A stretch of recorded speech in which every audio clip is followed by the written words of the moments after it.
6月25日，陆续有 API 开发者在社交媒体上表示，他们收到了来自 OpenAI 的警告信。信中表示将采取额外措施停止其不支持的地区的 API 使用。OpenAI 曾于今年2月14日公开发表阻止国家相关威胁行为者对人工智能的恶意使用一文，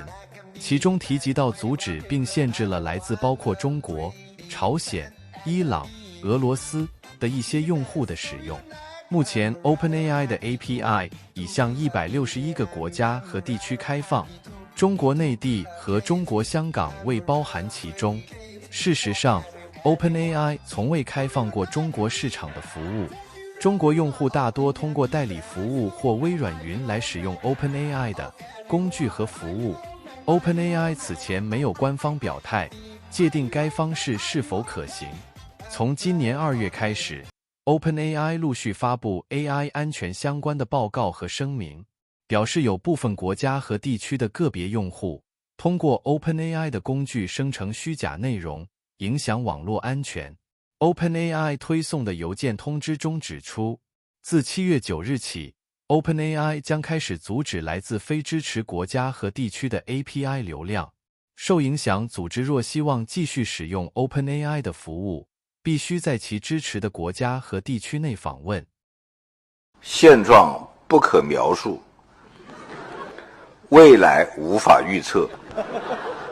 一切皆有可能。具体来说， API 全称为 Application Programming Interface， 应用程序编程接口，是一组预定义的函数、协议和工具，允许不同的软件系统之间进行交互。开发者可以通过 API 来请求服务或数据，而无需了解服务背后的复杂逻辑。据 OpenAI 官网介绍， ChatGPT API 采用的是 RESTful 类型的 API， 提供了 ChatGPT 语言模型进行交互的简单接口，支持包括 Python、Node.js 和 Java 在内的多种编程语言，且与 Flask 和 Django 等流行的 Web 框架兼容。这意味着中国大陆希望借助 OpenAI 大模型套壳创业的公司将迎来毁灭式打击。在这次 AI 浪潮中，中国大陆市场涌现出大量基于 OpenAI 技术的套壳应用，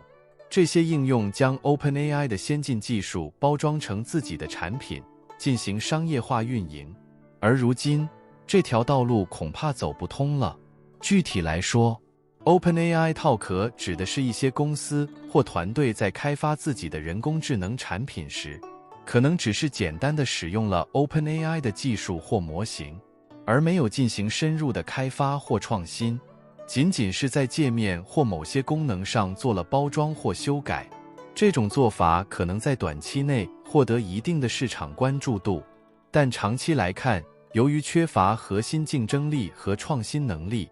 这类产品可能难以持续发展。OpenAI CEO Sam Altman 在 YC 校友分享会上提到，简单包装 OpenAI 技术的公司活不长久，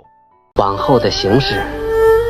会更加困难。今年2月14日 ，OpenAI 发文称，通过与微软安全部门的合作，封锁了5个不安全的账号。这5个账号分别来自中国、俄罗斯、伊朗、朝鲜。他们的不安全行为主要包括网络钓鱼、生成恶意代码等。同一天，微软也发布文章称，微软已经制定了相关原则来降低安全风险，包括封锁恶意用户账号，通知其他 AI 服务商，与其他利益相关者定期交换安全信息，持续向公众通报。同时，微软会与 OpenAI 合作监控攻击行为，不断改进优化防御机制和技术。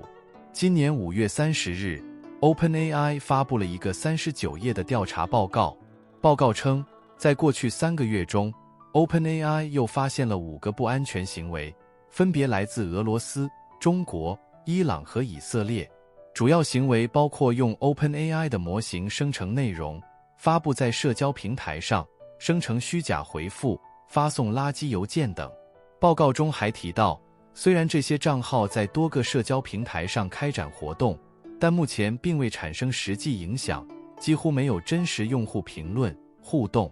只有个别账号因为文本粗糙，被少量用户评论说是假消息。还有王法吗？还有法律吗？今年6月22日，美国财政部发布一份规则草案，要求对美国在半导体和微电子、量子计算和人工智能领域的某些投资进行监管，禁止或要求限制中国在 AI 和其他技术领域的投资。目前中国科技公司使用 OpenAI 服务，主要用于训练自己的大模型，或是用于实际业务中，包括生成内容、软件开发、自动化办公等。OpenAI 本身也并不符合中国市场的相关法律规范。2023年7月13日，中国网信办联合发展改革委、教育部、科技部、工业和信息化部、公安部、广电总局公布了《生成式人工智能服务管理暂行办法》，要求提供具有舆论属性或者社会动员能力的生成式人工智能服务的，应当按照国家有关规定开展安全评估，并按照互联网信息服务算法推荐管理规定履行算法备案和变更、注销备案手续。截至今年3月，共有117家大模型完成备案，没有 OpenAI。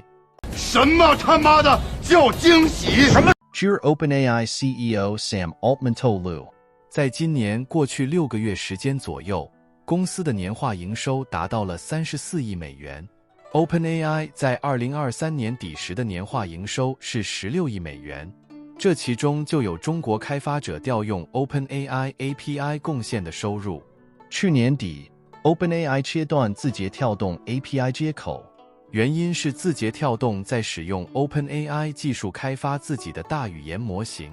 而 OpenAI 的服务条款规定，该公司所输出的模型不能被用于开发任何与我们的产品和服务竞争的 AI 模型。